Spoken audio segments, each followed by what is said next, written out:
আমার অবসরের পরে আমাকে দুর্নীতিবাজ প্রমাণের অপচেষ্টা অত্যন্ত হতাশাব্যঞ্জক এবং দুঃখজনক। সাবেক পুলিশ মহাপরিদর্শক বেনজির আহমেদ ও তার পরিবারের সদস্যরা দেশ ত্যাগের আগে বিভিন্ন ব্যাংক থেকে তুলে নেন 12 কোটি 73 লাখ টাকা। হাইকোর্টের জন্য তৈরি দুদকের অগ্রগতি প্রতিবেদনে এই তথ্য উল্লেখ করা হয়েছে। 22 এপ্রিল অনুসন্ধান শুরু করে দুদক। একে একে বেরিয়ে আসতে শুরু করে বেনজির আহমেদ ও তার পরিবারের সদস্যদের সম্পদের নানা তথ্য। ওই অনুসন্ধান থেকে দেখা যায় মাত্র 8 দিনের ব্যবধানে কমিউনিটি ব্যাংক ও সোনালী ব্যাংক থেকে তোলা হয় 12 কোটি 73 লাখ টাকা। দুদকের আইনজীবী খুরশিদ আলম খান এ বিষয়ে আজই অগ্রগতি প্রতিবেদনটি দাখিল করবেন বলে জানা গেছে। বেনজির আহমেদ, তার স্ত্রী জিশান মির্জা, মেয়ে ফারহিন রিশতা বিনতে বেনজির, মিজ তাহসিন রাইসা বিনতে বেনজির ও মিজ জাহারা জারিন বিনতে বেনজির গত 3রা মে পর্যন্ত দেশে ছিলেন। তারা পরদিনই সিঙ্গাপুর চলে যান। দুদকের অগ্রগতি প্রতিবেদনে বলা হয়, বেনজির ও তার পরিবারের সদস্যদের নামে 116টি ব্যাংক হিসাবে কোটি কোটি টাকা লেনদেনের তথ্য পাওয়া যায়। এর মধ্যে রয়েছে অনেক অস্বাভাবিক লেনদেনের তথ্যও। ব্যাংক হিসাবগুলোর মধ্যে চলতি, সঞ্চয়ী, স্থায়ী আমানত ও বৈদেশিক মুদ্রার হিসাবও আছে। অনুসন্ধানে কমিউনিটি ব্যাংকের কর্পোরেট শাখায় বেনজির ও তার পরিবারের সদস্যদের হিসাব পর্যালোচনা করা হয়।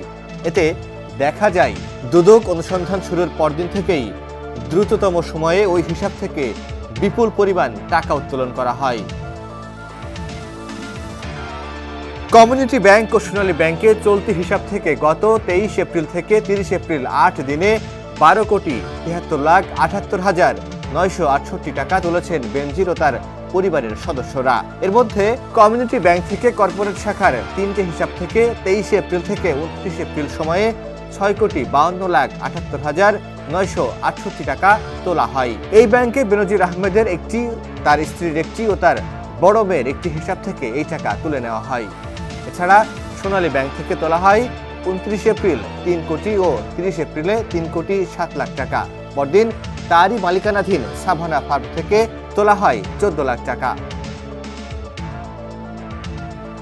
ঢাকা জেলা, ঢাকা মহানগর, নারায়ণগঞ্জ, গোপালগঞ্জ, মাদারীপুর, গাজীপুর, কক্সবাজার, খুলনায় বেনজির আহমেদ, তার স্ত্রী ও 3 মেয়ের নামে জমি, বাড়ি, ফ্ল্যাট, প্লট, এমনকি রয়েছে রিসোর্ট ও বাংলো।